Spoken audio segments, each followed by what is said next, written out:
Eu já falei em outros vídeos aqui no canal que negócios são os ativos mais rentáveis que existem e ações são a melhor forma de investir em negócios. Mas aí entra um detalhe muito importante, né?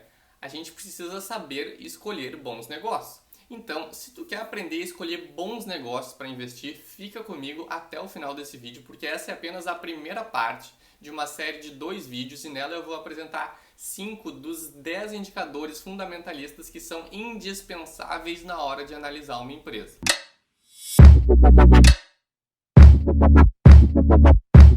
Opa, meu nome é Francisco, eu sou o criador do Portal da Riqueza, o canal que tem como objetivo dar mais liberdade às pessoas através da educação financeira. Antes de tudo, a gente precisa fazer um alinhamento de mentalidade aqui. Existem 2 tipos de análises que são feitas para investir em ações, análise técnica e análise fundamentalista. A análise técnica, que também é conhecida como análise gráfica, consiste em analisar os gráficos das cotações das ações para tentar identificar tendências e tentar descobrir o que vai acontecer com o preço dessa ação num futuro próximo. Ela é mais utilizada por traders que passam comprando e vendendo ações diariamente. Já os indicadores que eu vou passar aqui neste vídeo são os indicadores fundamentalistas, que consiste em análise fundamentalista? Consiste em a gente analisar a empresa em si para olhar as receitas, os lucros, o endividamento, olhar uma série de indicadores a fim de tentar determinar se ela é uma boa empresa para se tornar sócio ou não. Imagina o seguinte, imagina que um amigo ou uma amiga tua abriu um bar aí na tua cidade e que depois de um tempo esse amigo te convidou para se tornar sócio dele. Que se tu investir 100 mil reais, tu vai ser dono de, sei lá, 20% desse negócio, desse bar aí.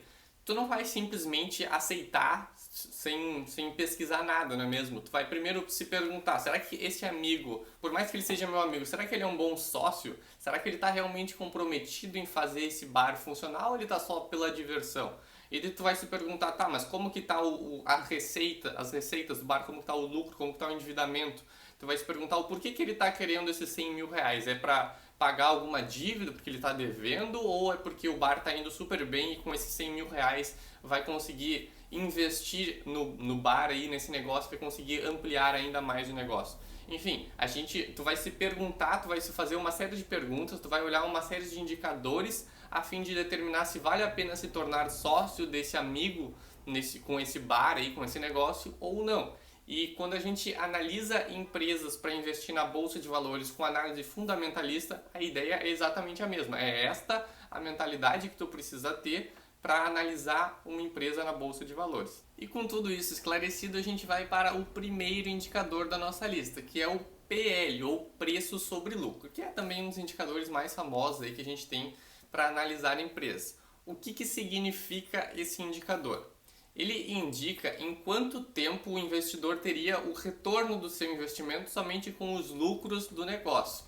Porque ele é calculado da seguinte forma: a gente pega o preço que a ação está sendo negociada hoje e divide pelo lucro por ação dos últimos 12 meses. Então, se por exemplo, uma empresa está sendo negociada a R$10 e o lucro por ação nos últimos 12 meses foi de R$2, se a gente dividir 10 sobre 2, a gente tem um PL de 5. Isso significa que levaria em torno de 5 anos para a gente receber o nosso dinheiro de volta como investidor, porque a gente hoje pagaria R$10, aí depois de um ano ia receber, a ação ia dar R$2 de lucro, daí mais um ano ia dar mais 2, ia dar 4, depois 6, depois 8, depois de 5 anos R$10. É isso que significa um PL de 5. É claro que para esse indicador, quanto menor, melhor, né? Porque significa que a gente vai ter o retorno do nosso investimento mais rápido, mas existem algumas ressalvas.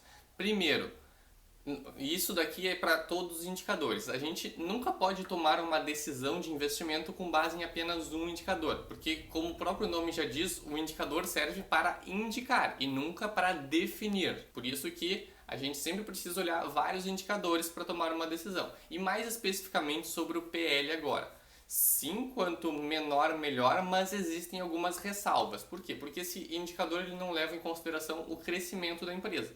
E na bolsa de valores nós temos empresas de crescimento, que são empresas relativamente menores, mas que têm um crescimento acelerado. Então elas podem facilmente daqui a alguns anos duplicar, triplicar ou até mesmo multiplicar por 10 o seu tamanho. Enquanto que existem empresas que já são mais consolidadas no seu mercado de atuação. Então não é tão fácil para essas empresas grandes simplesmente duplicar de tamanho. E como o PL não leva em consideração o crescimento das empresas, muitas vezes normalmente essas empresas de crescimento acelerado, a gente vê um PL muito mais alto exatamente por conta desse crescimento acelerado delas que reflete nesse indicador, o PL. Tá, Francisco, mas como que eu descubro o PL das empresas? Tem um site bem legal que já mostra o PL e todos os outros indicadores que eu vou mostrar nessa série de vídeos aqui já calculados para a gente não ter que se dar o trabalho de ficar fazendo esses cálculos. A não ser que tu queira, é claro, e eu vou mostrar agora esse site para vocês.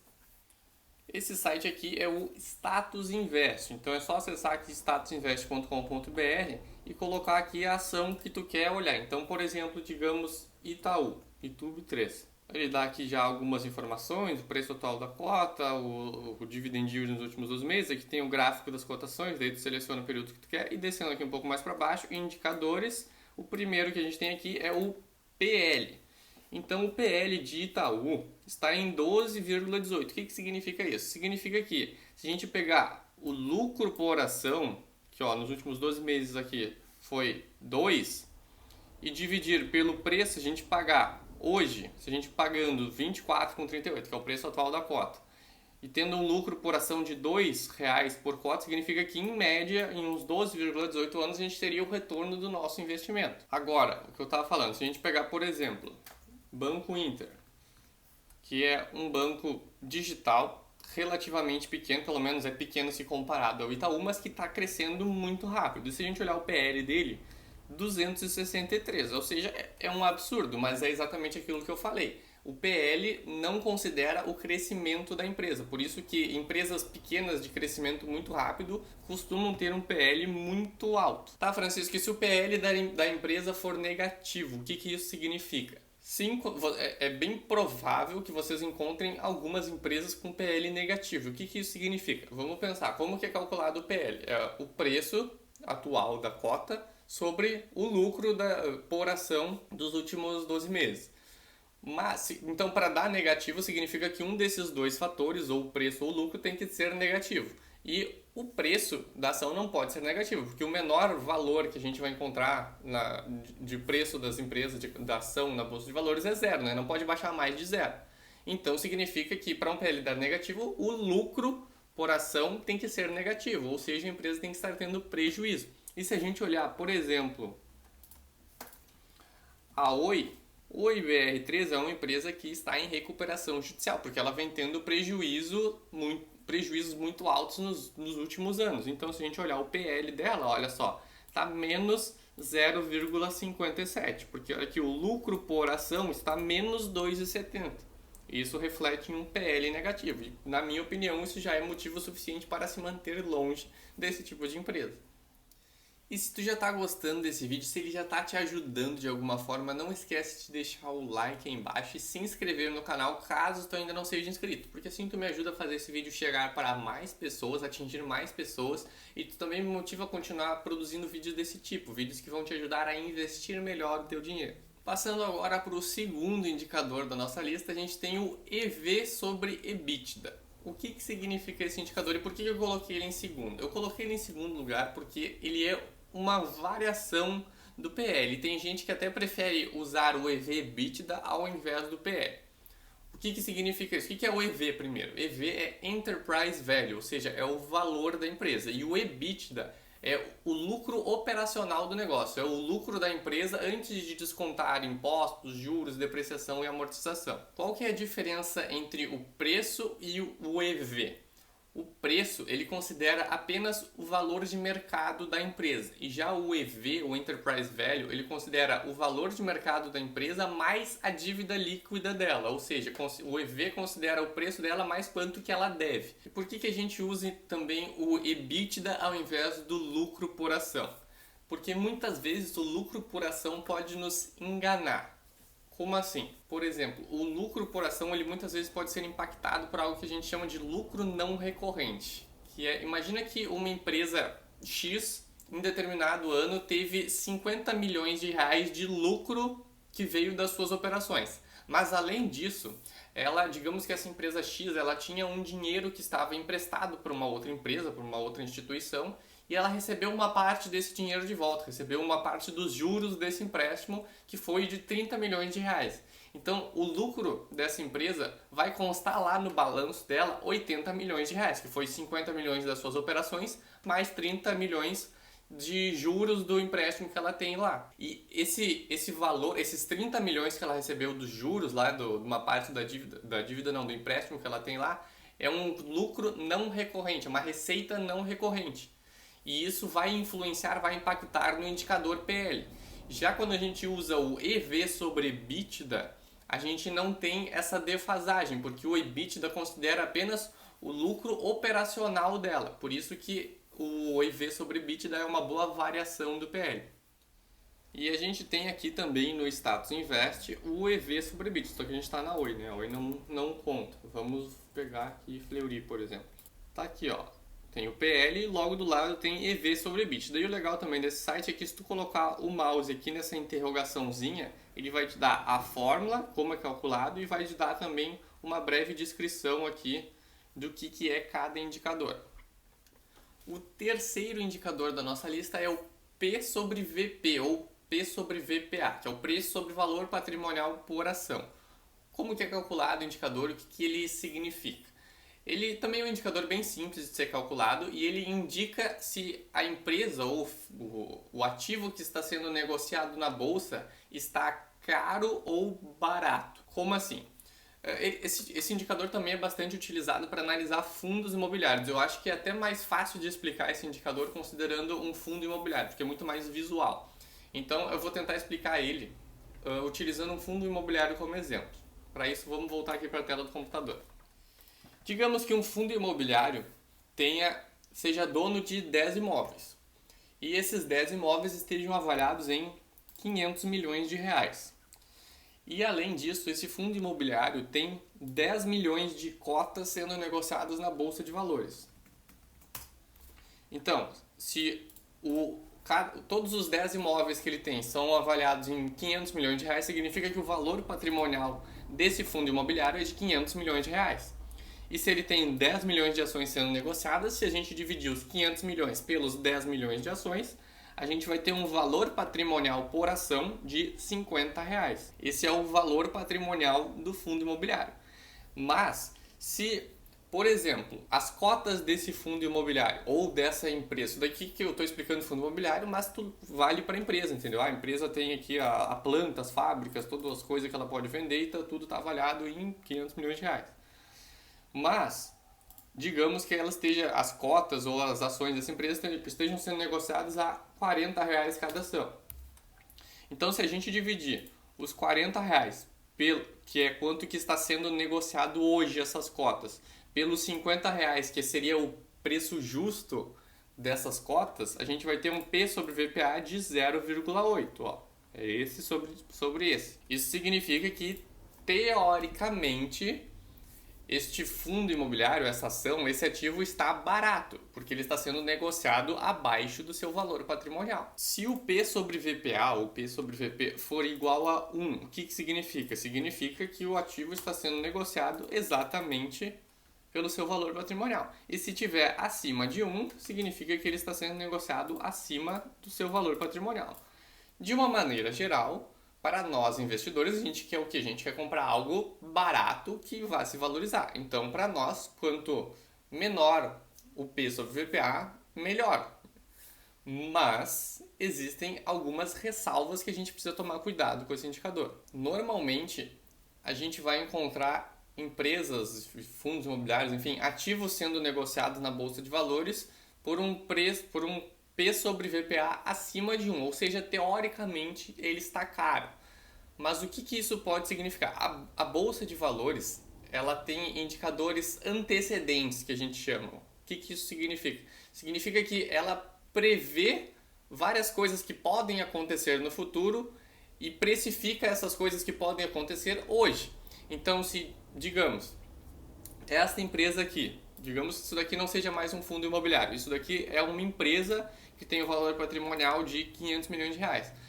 Então, teoricamente, hoje o preço justo seria R$ 50 por ação, mas ela está sendo negociada a R$ 70, ou seja, teoricamente está caro. Mas nos últimos 5, 10 anos ela vem apresentando ótimos resultados e vem crescendo muito, vem crescendo aí 10, 15% ao ano. Então eu sei que se ela continuar assim, ela vai, daqui a alguns anos, ela vai estar valendo bem mais do que R$ 500 milhões. Ela vai estar valendo, digamos, R$ 1 bilhão. E se daqui a 5 anos ela estiver valendo R$ 1 bilhão e hoje eu pagar R$ 70, significa que hoje eu estou pagando barato considerando o que essa empresa vai valer no futuro. É isso que significa precificar os acontecimentos, precificar o crescimento da empresa hoje. Por isso que em muitos casos a gente pode encontrar, aliás, a gente vai encontrar empresas sendo negociadas acima do seu valor patrimonial. E também pode acontecer o contrário. E também a gente precisa tomar cuidado. Sempre toma cuidado. Uma empresa que está sendo negociada, os extremos, sempre fica desconfiado dos extremos. Uma empresa está sendo negociada a PV sobre VPA 10, tá? Só um pouquinho, tá? Uma coisa é uma empresa sendo negociada a 1.4, 2, o seu P sobre VPA. Agora, um número muito alto, desconfia, tem que analisar um pouco mais. Assim como um número muito baixo. A empresa está sendo negociada um P sobre VPA de 0,3. Ué, que estranho, o que está acontecendo? O que pode acontecer? Assim como precifica, a bolsa precifica hoje coisas boas que podem acontecer, ela precifica coisas ruins que podem acontecer. Então, se por exemplo, existe uma empresa aí que está indo muito bem, está tendo ótimas receitas, ótimos lucros, mas 80% das receitas e dos lucros dessa empresa vem de apenas um cliente grande que ela tem um contrato, e esse cliente já anunciou publicamente que o contrato vai vencer daqui a 2 anos e ele não vai renovar esse contrato. Então, por mais que ainda tenham 2 anos de contrato, com a empresa tendo muitos lucros, um faturamento alto, pode ter certeza que a Bolsa de Valores vai precificar hoje a não renovação desse contrato daqui a 2 anos. Isso pode justificar um P sobre VPA abaixo de 1. E essas são as coisas que a gente precisa tomar cuidado e a gente precisa analisar sempre. Por isso que eu sempre digo, tu nunca pode utilizar somente um indicador para tomar a decisão. O indicador apenas indica, ele não define. E a gente consegue ver aqui também no site Status Invest o P sobre VP. Ó, no caso da Fleury, a gente está vendo que ela está com um indicador P sobre VP teoricamente caro, mas a gente não pode tomar uma decisão de comprar ou não, de simplesmente anular da minha análise só por causa desse indicador. A gente precisaria ir muito mais a fundo para descobrir o porquê que ela está com esse indicador assim tão alto. O quarto indicador da nossa lista é o Dividend Yield, que também é um dos indicadores aí mais famosos que é utilizado para analisar empresas. Porque como que um investidor de longo prazo ganha dinheiro se tornando sócio de boas empresas e mantendo elas por longo prazo? Primeiro, em parte pelo próprio crescimento da empresa, pela valorização das cotas, mas principalmente pela distribuição de lucros da empresa. Porque quando a gente compra ações de uma empresa, a gente se torna sócio dela e passa a receber uma parte dos lucros todos os anos. E o Dividend Yield, ele mostra exatamente quanto que essa empresa costuma distribuir de dividendos para os seus acionistas. E o cálculo desse indicador também é bastante simples, é só a gente pegar o valor que foi pago em dividendos por ação nos últimos 12 meses e dividir pelo preço atual da ação. Aí a gente vai ter o Dividend Yield. Então, se por exemplo, uma empresa X aí pagou R$1 por ação de dividendos nos últimos 12 meses e o preço atual dessa ação é de R$10, a gente divide 1 sobre 10 e nós temos o Dividend Yield, o DY, de 10%. É claro que, de maneira geral, a gente quer empresas que paguem bons dividendos, porque lá na frente, no futuro, a gente vai poder viver somente dos dividendos das empresas, viver somente da renda passiva de dividendos, seja de ações ou de fundos imobiliários. Mas também não significa que a gente vai excluir completamente uma empresa da nossa análise só porque ela não paga bons dividendos, porque daí a gente volta para aquela questão de que empresas de crescimento e empresas mais consolidadas. As empresas de crescimento, elas precisam reinvestir a maior parte dos seus lucros nelas mesmas, nas suas operações, para continuar crescendo de forma acelerada.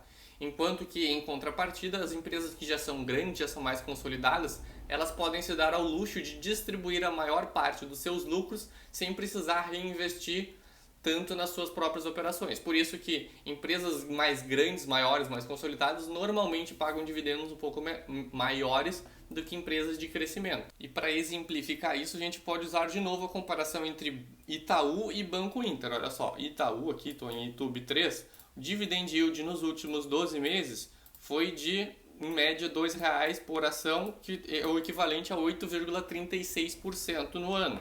Já, se a gente olhar Banco Inter, dividend yield foi 20 centavos, que é o equivalente a 0,33%. Mas é aquilo, o Banco Inter está crescendo de uma forma muito acelerada, enquanto que o Itaú já é uma empresa grande, uma empresa consolidada no mercado.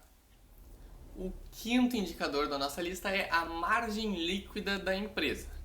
Esse indicador também é bastante interessante. Como que é calculada a margem líquida da empresa? A margem líquida é calculada pelo lucro líquido dividido pela receita líquida, para a gente ter uma ideia de tudo que a empresa recebeu, quanto que está ficando de lucro para ela, né? E é muito importante, é muito interessante que nós queremos investir em empresas que têm uma boa margem líquida, né? Então, como que é feito isso? Como que é calculado? A receita líquida, tu pega tudo que a empresa recebeu, tudo que ela vendeu de produto, serviço, enfim, vai te dar a receita bruta. Então, se tu tirar da receita bruta só ali os primeiros impostos sobre as vendas ali, né, a gente tem a receita líquida. Então, tirando depois todos os gastos que a empresa tem, todas as despesas com salário de funcionário, mais um monte de coisa, daí tirando também imposto, a gente vai ter lá no final o lucro líquido da empresa. Então, dividindo o lucro líquido pela receita, a gente vê quanto que é a margem da empresa, quanto que ela está efetivamente conseguindo tirar de lucro do seu negócio, das suas operações. Esse indicador a gente também consegue olhar aqui no site Status Invest. Então, por exemplo, agora eu estou em Fleury, a gente desce aqui, indicadores de eficiência, margem líquida da Fleury, 5,01%. É claro que a gente quer empresas com uma alta margem líquida, mas como que a gente analisa esses indicadores? Além de saber o que eles significam, a gente precisa comparar esses indicadores. Primeiro, comparar com a própria empresa, porque a gente simplesmente olhar aqui no site da Fleury e dizer, a margem líquida é 5,01%, isso não me diz muita coisa. É muito importante eu analisar, quando eu estou vendo para a empresa, o histórico dessa empresa, para saber se os indicadores estão melhorando, se eles estão constantes ou se eles estão piorando. E para isso, a gente vai acessar um segundo site, que é esse daqui, o Fundamentei. É só acessar aí fundamentei.com.br, tu vai fazer um cadastro que é de graça, e daí tu consegue acessar aí, já está em Fleury, mas eu vou colocar aqui de novo.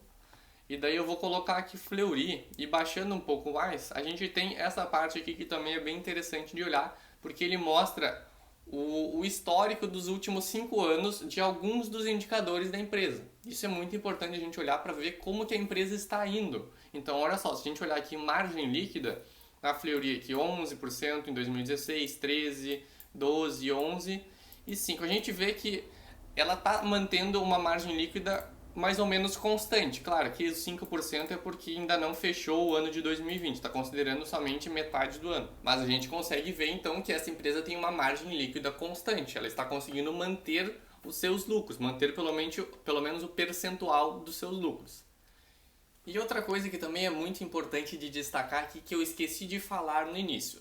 É claro que analisando esses indicadores é muito importante a gente saber o que eles significam, para identificar algumas anomalias, alguma coisa que pode estar estranha na hora de investir ou não em uma empresa, mas para a gente analisar isso, na hora de tomar decisões, como que a gente faz? A gente precisa comparar os indicadores de uma empresa com os indicadores de outra empresa, a fim de saber qual que é possivelmente a melhor empresa para me tornar sócio no longo prazo.